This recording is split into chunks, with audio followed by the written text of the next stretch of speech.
तो 7 सीटों पर सच बेधड़क की महा कवरेज आज पूरे दिन आप देखेंगे, जहां मतदाताओं के वोट कास्ट करने की जगह पर पहुंचने से लेकर आखिर क्या उनका रुख है, किस पर भरोसा वो जता रहे हैं, वो तमाम तस्वीरें उनकी जुबानी भी आपको सुनाएंगे, दिखाएंगे।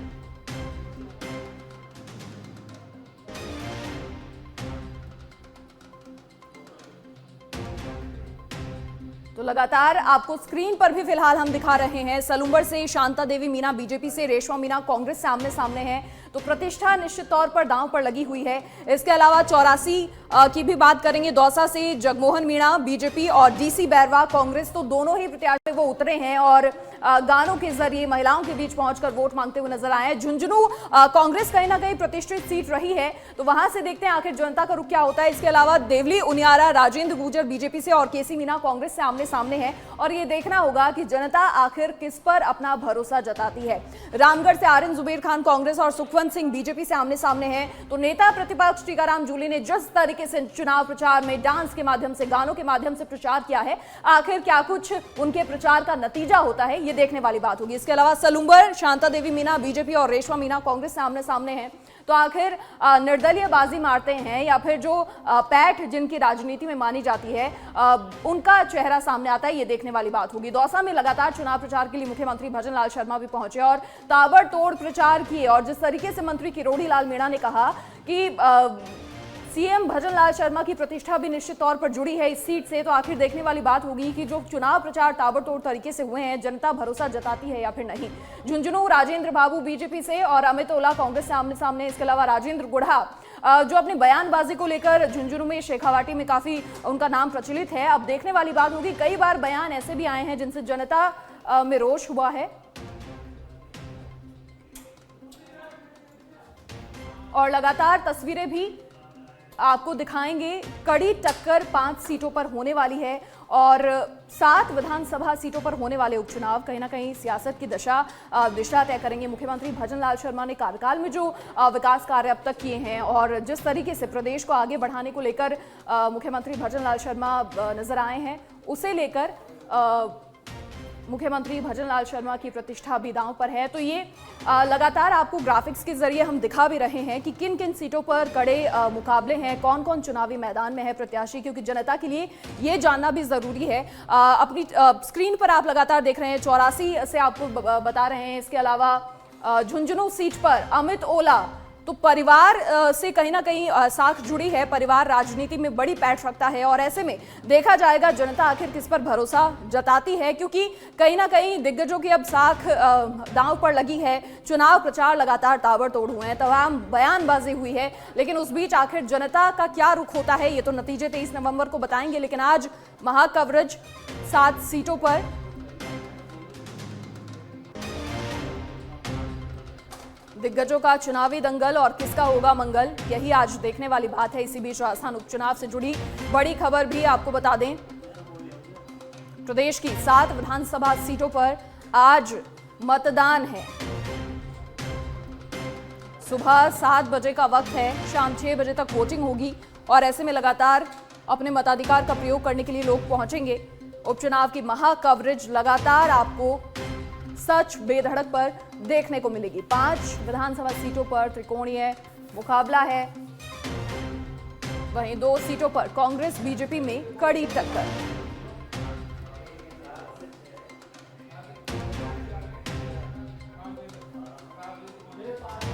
तो उपचुनाव को लेकर लगातार महा कवरेज आप देखेंगे।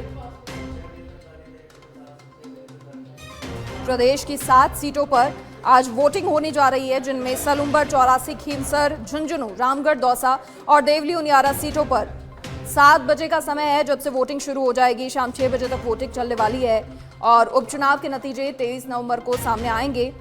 7 सीटों पर हो रहे उपचुनाव सरकार और विपक्ष दोनों के सियासी नैरेटिव को तय करने वाले हैं, और उपचुनाव की 5 सीट जिन पर कांटे की टक्कर है, कड़ी टक्कर है, खीमसर, सलूंबर, 84, देवली उनियारा और झुंझुनू सीट, यहाँ कांटे की टक्कर है।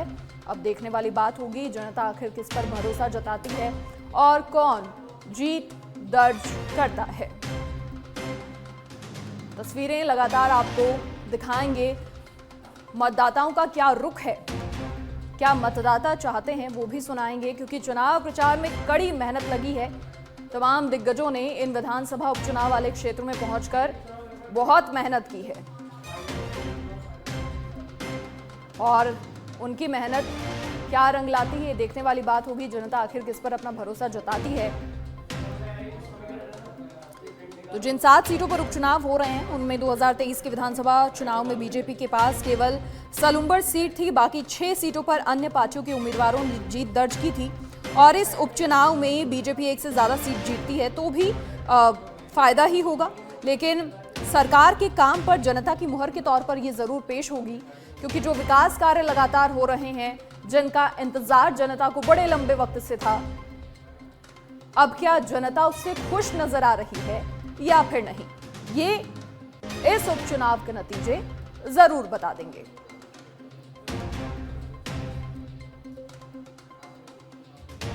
देवली उनियारा सीट पर सबसे ज्यादा वोटर्स हैं, 3,02,743 वोटर देवली उनियारा सीट पर हैं। 84 में कम वोटर्स हैं, 2,55,375। और 7 सीटों की बात करें तो कुल 19,37,484 वोटर्स हैं।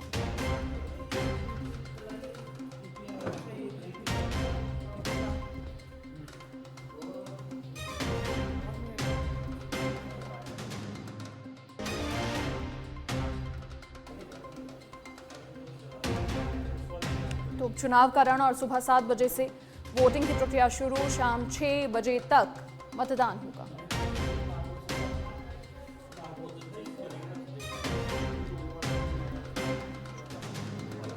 अधिक जानकारी के लिए नागौर से हमारे सहयोगी महेंद्र चौधरी फोन लाइन पर फिलहाल जुड़ गए हैं। महेंद्र, नागौर से क्या कुछ तस्वीरें आज देखने को मिलेंगी, क्योंकि देखिए वोटिंग होगी और ऐसे में जनता का क्या रुख है, लगातार फील्ड में भी आप मौजूद रहते हैं। जी देखिए, प्रदेश की 7 सीटों पर आज उपचुनाव को लेकर मतदान होना है। नागौर जिले की खींवसर सीट पर भी आज उपचुनाव होने हैं। खींवसर विधानसभा क्षेत्र के 2,86,000 मतदाता अपने होने वाले नए विधायक चुनेंगे जी।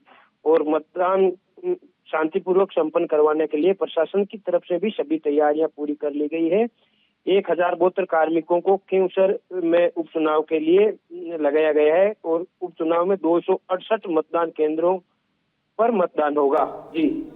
इसके अलावा देखिए, क्योंकि चुनाव प्रचार में दिग्गजों ने कहीं कोई कोर कसर नहीं छोड़ी है, तो उसे देखकर क्या लगता है जनता का क्या रुख है, क्योंकि हॉट सीट खींवसर में कांटे का मुकाबला है। हनुमान बेनीवाल की पत्नी कनिका बेनीवाल, इसके अलावा बीजेपी उम्मीदवार रेवत राम डांगा, जिनके लिए भी लगातार तमाम दिग्गजों ने पहुंचकर सभाएं की हैं। जी देखिए, प्रदेश की 7 में से खींवसर सबसे हॉट सीट कहा जाता है और इस सीट पर बेनीवाल परिवार की साख दांव पर है। उनके सामने अपनी राजनीतिक विरासत बचाने की भी वो है और भारतीय जनता पार्टी भी पहली बार इस सीट पर खाता खोलने को लेकर उत्साहित है जी। अब इसके अलावा देखिए, त्रिकोणीय मुकाबला क्योंकि है और जातीय वोटों की गोलबंदी से समीकरण कहीं ना कहीं बदले हुए भी हैं। फील्ड में आप लगातार मौजूद रहते हैं, क्या जनता से बातचीत होती है, क्या जनता के मुद्दे होते हैं? देखिए, ये क्षेत्र जाट बहुल्य क्षेत्र है। यहाँ पर सबसे ज्यादा जाट वोटरों की संख्या है जी। और भारतीय जनता पार्टी से भी रेवत राम डांगा मैदान में है और आरएलपी से राष्ट्रीय लोकतांत्रिक पार्टी की कनिका बेनीवाल, जो हनुमान बेनीवाल की पत्नी है, तो कांग्रेस ने डॉक्टर रतन चौधरी पर दाव खेला है जी। देखिए, बीजेपी की बात कर लें, रेवत राम डांगा क्योंकि वहां से प्रत्याशी हैं और भरोसा बीजेपी ने जाहिर किया है। 15 साल तक वो सरपंच रहे हैं, आरएलपी में विभिन्न पदों पर वो रहे हैं, राजनीतिक बैकग्राउंड वाली फैमिली से आते हैं। इसके अलावा इलाके में अच्छी पकड़ है और ये कहीं ना कहीं अंदाजा लगाया गया है या फिर ये कहीं ना कहीं रिसर्च की गई है कि हनुमान बेनीवाल को वही घेर सकते हैं। बिल्कुल, भारतीय जनता पार्टी ने इस बार पूरी प्लानिंग के साथ अपना उम्मीदवार उतारा है। हनुमान बेनीवाल को टक्कर दे सके। रेवत राम डांगा पहले आरएलपी में थे, वो सरपंच थे, उनकी पत्नी मूंदवा से प्रधान थी आरएलपी से और आरएलपी पार्टी ने कल ही उनको निलंबित किया है। 3 चुनाव में पार्टी की गतिविधियों के खिलाफ आरोप लगाते हुए उन्होंने आरएलपी से निलंबित किया है। अब भारतीय जनता पार्टी ने डांगा पर बड़ा दांव खेलकर हनुमान बेनीवाल को चुनौती दी है जी। बात अगर रतन चौधरी की करें तो देखिए सरकारी डॉक्टर थी वो, पहले समाज सेवा में काफ़ी सक्रिय रही, तो ऐसे में इलाके में निश्चित तौर पर पैठ रखती होंगी। और खास तौर पर उनके पति सवाई सिंह चौधरी खींवसर से कांग्रेस से चुनाव लड़ चुके हैं और पिछले विधानसभा चुनाव में उन्होंने बीजेपी ज्वाइन की थी। जी देखिए, बिल्कुल सवाई सिंह चौधरी ने पिछली बार विधानसभा में चुनाव लड़ा था और हनुमान बेनीवाल को कड़ी टक्कर दी थी। उस समय चौधरी कांग्रेस में थे और उसके बाद जब 2023 का लोकसभा चुनाव आया तो उन्होंने ज्योति मेहता के साथ भारतीय जनता पार्टी ज्वाइन की थी। हालांकि भारतीय जनता पार्टी में वो ज्यादा दिन नहीं रह पाए। अब कांग्रेस ज्वाइन कर अपनी पत्नी डॉक्टर रतन चौधरी को टिकट दिला लाए जी और मुकाबले को त्रिकोणीय बना दिया। जी जनता की हम लगातार बात कर रहे थे, इसके अलावा क्या कुछ इंतजामात वहां पर पोलिंग बूथ पर किए गए हैं, क्योंकि लगभग आधे घंटे का समय बाकी है जब से मतदान की प्रक्रिया जो है शुरू होने वाली है। सुरक्षा व्यवस्था की क्या कुछ वहां से तस्वीरें? बिल्कुल, सुबह 7 बजे से मतदान प्रक्रिया शुरू होनी है। मतदान को लेकर भी लोगों में जबरदस्त उत्साह है। खींवसर में हम हर बार पोलिंग प्रतिशत ज्यादा रहा है। इस बार देखने वाली बात ये होगी कि मतदाताओं में कितना उत्साह रहेगा। अब हनुमान बेनीवाल की कहीं ना कहीं प्रतिष्ठा बहुत ज्यादा साख पर यहाँ पर महेंद्र है। वो इसलिए भी क्योंकि अगर ये चुनाव अगर हारते हैं उनकी पत्नी तो फिर कहीं ना कहीं आरएलपी का नाम ही मिट जाएगा। और जिस वजूद की स्थापना करने के लिए उन्होंने लंबी मेहनत की, युवाओं में बड़ा जोश नजर आया है हमेशा से पहले की अगर हम बात करें तो ये चुनाव उनके लिए बहुत बड़ी चुनौती। जी देखिए, जब 2008 में खींवसर विधानसभा सीट का परिसीमन हुआ था तब से ही बेनीवाल लगातार खींवसर से चुनाव जीतते आ रहे हैं। उसके बाद हनुमान बेनीवाल ने एक बार अपने भाई नारायण बेनीवाल को टिकट दिया था उपचुनाव में। नारायण बेनीवाल जीतकर विधायक बने थे। ये सीट शुरू से ही बेनीवाल परिवार के पास रही है, इसलिए बेनीवाल परिवार की साख भी अब दांव पर है कि ये चुनाव किस तरह कैसे भी जीता जाए। जी चलिए महेंद्र, आपका फिलहाल बहुत शुक्रिया तमाम जानकारी साझा करने के लिए। लगातार आगे भी तस्वीरें और जनता का क्या रुख है ये हम हमारे दर्शकों को बताएंगे। फिलहाल शुक्रिया जानकारी साझा करने के लिए। तो 7 सीटों पर संग्राम है और कौन आखिर जीतने वाला है ये नतीजे बताएंगे। लेकिन आज पूरे दिन वोटिंग पर महा कवरेज आप सच बेधड़क पर देखेंगे। और इस बीच इन 7 विधानसभा सीटों का सियासी गणित भी हम लगातार आपको बताते हुए चल रहे हैं। सुरक्षा व्यवस्था के लिहाज से भी इंतजामात हैं। इसके अलावा वोटिंग की क्योंकि वीडियोग्राफी भी होती है तो उसके भी इंतजामात किए गए हैं।